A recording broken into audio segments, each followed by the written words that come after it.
Hello बच्चों, क्या हाल चाल। क्यों करते हो गैरों पे भरोसा जब चलना अपने ही पैरों पे है। बच्चों, एक बात तो जान लो, जीवन में ये समय गुजर जाएगा, फिर दोबारा लौट के नहीं आएगा। हम लोग फर्स्ट लेक्चर में जो क्लास किए थे इसके बारे में कुछ चर्चा कर लेते हैं। फर्स्ट लेक्चर में क्लास किए थे क्या चीज का, उसका चर्चा कर लेते हैं। फर्स्ट लेक्चर में हम लोग श्रम विभाजन, गौर से सुनिएगा, श्रम विभाजन और जाति प्रथा, इसका लेक्चर नंबर 1 लेके आए थे। बहुत सारे बच्चे ने कमेंट किया इसे हमने 10 में 7 लाया, 9 लाया। तो आप लोग मेहनत इस तरह से करके आइए कि आप बहुत अच्छा करें। तो ये लेक्चर नंबर 2 है बच्चों। आज देखना है कि कितने बच्चे लेक्चर नंबर 2 में 10 में 10 प्रश्न का कितने आंसर लेके आते हैं। तो लेट स्टार्ट नाउ बच्चों। तो आपकी स्क्रीन के सामने एक प्यारा सा प्रश्न है, गौर से सुनिएगा। किन्हें प्रोत्साहन पर अंबेडकर उच्चतर शिक्षा के लिए न्यूयॉर्क गए? बड़ौदा नरेश, ग्वालियर नरेश, जयपुर नरेश, महात्मा गांधी। फटाफट कमेंट करके इसका आंसर दिए बच्चों। अगर इस तरह के प्रश्न आएंगे तो आप ऑप्शन नंबर ए मारिएगा, बड़ौदा नरेश। किनके प्रोत्साहन पर अंबेडकर उच्चतर शिक्षा के लिए न्यूयॉर्क गए? अगर न्यूयॉर्क गए की चर्चा होगा तो बड़ौदा नरेश मारिएगा। क्या मारिएगा? ऑप्शन नंबर बड़ौदा नरेश। तो नेक्स्ट प्रश्न की ओर चलते हैं बच्चों, बिना देरी किए हुए। ये नेक्स्ट प्रश्न आपके सामने है, ये लो। भाईचारे का दूसरा नाम है, भाईचारे का दूसरा नाम क्या है? आपको पता है तो इसका जवाब दीजिएगा। राजतंत्र, लोकतंत्र, श्रम या सहयोग? ऑप्शन नंबर आपके मन में क्या है? भाईचारे का दूसरा नाम बच्चों होता है लोकतंत्र। लोकतंत्र, भाईचारे का दूसरा नाम क्या होता है? लोकतंत्र। तो चलते हैं बच्चों नेक्स्ट प्रश्न की ओर। ये लो, आपकी स्क्रीन के सामने एक प्यारा सा प्रश्न आ गया बच्चों। ये देखिए, हु आर सुद्राज किसकी रचना है? गौर से सुनिएगा, हु आर सुद्राज किसकी रचना है? तो ऑप्शन नंबर हो जाएगा बच्चों आपको भीमराव अंबेडकर। भीमराव अंबेडकर। तो नेक्स्ट प्रश्न की ओर चलते हैं बच्चों, बिना देरी किए हुए।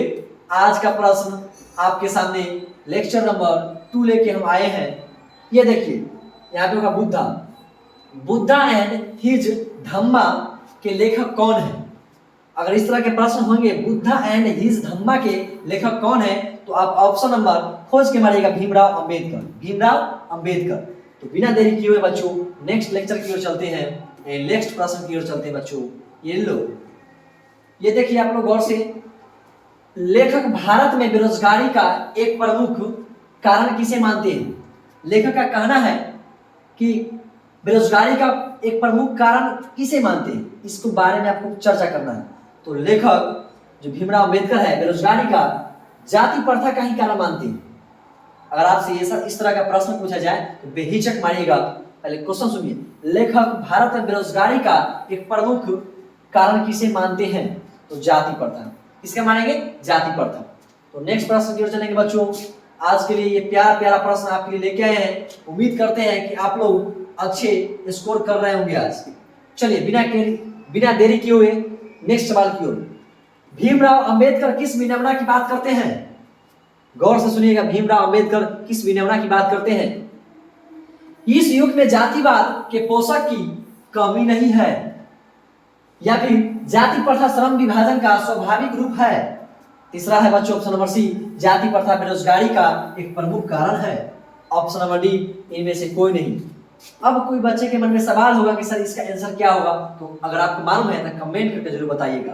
तो बच्चों, भीमराव अंबेडकर किस विनम्रता की बात करते हैं? तो इसका आंसर होगा, इस युग में जाति प्रथा के पोषक की कमी नहीं है। इस युग में जाति प्रथा की पोषक की कमी नहीं है। ऑप्शन नंबर हो जाएगा ए बच्चों, ऑप्शन नंबर हो जाएगा ए। तो बिना देरी किए हुए नेक्स्ट सवाल की ओर चलते हैं बच्चों। ये लो, ये देखिए आपके मन में सवाल होगा कि सर ये कैसा प्रश्न है? गौर से सुनिएगा, भारत में बेरोजगारी का मुख्य कारण है। बात सुनिए गौर से, भारत में बेरोजगारी का मुख्य कारण है जाति प्रथा, दहेज, अशिक्षा, भ्रष्टाचार। आपके मन में आंसर इसका क्या है कमेंट करके जरूर बताइएगा।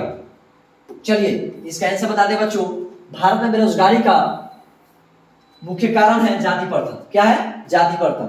तो नेक्स्ट प्रश्न की ओर चलते हैं बच्चों।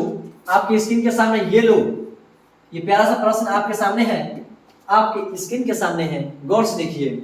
भीमराव अंबेडकर के मुख्यतः प्रेरक व्यक्ति रहे बुद्ध, कबीर, ज्योतिबा फुले, उपयुक्त सभी। तो आप जान लीजिए कि भीमराव अंबेडकर के मुख्यतः प्रेरक व्यक्ति ये सभी थे, बुद्ध भी थे, कबीर भी थे और ज्योतिबा फुले भी थे, यानी आंसर हो जाएगा ऑप्शन नंबर डी, उपयुक्त सभी। तो आज का क्लास कैसा रहा बच्चों, कमेंट करके आज जरूर बताइएगा सारे सवाल लड़ाने के बाद। ये लो, भारतीय संविधान के निर्माता किन्हें कहा जाता है? भारतीय संविधान का निर्माता किन्हें कहा जाता है? इसका आंसर आपको जरूर मालूम होगा, भीमराव अंबेडकर, भीमराव अंबेडकर। तो नेक्स्ट आज का नेक्स्ट सवाल आपके सामने है स्क्रीन पर, इसका जवाब आप लोग कमेंट करके जरूर बताइए, आपके पास कुछ समय दे रहे हैं। श्रम विभाजन और जाति प्रथा, श्रम विभाजन और जाति प्रथा गद्य की कौन सी विधा है?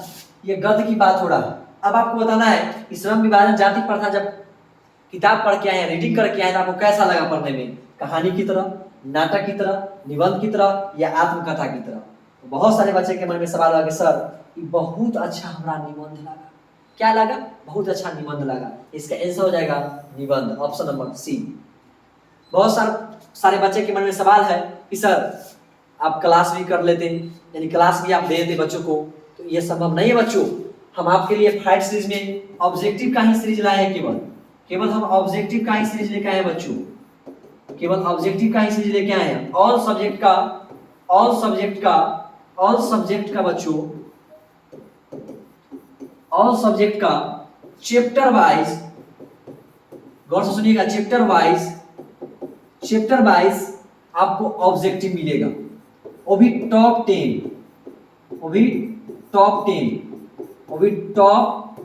10 प्रश्न वन डे मिलेंगे आपको।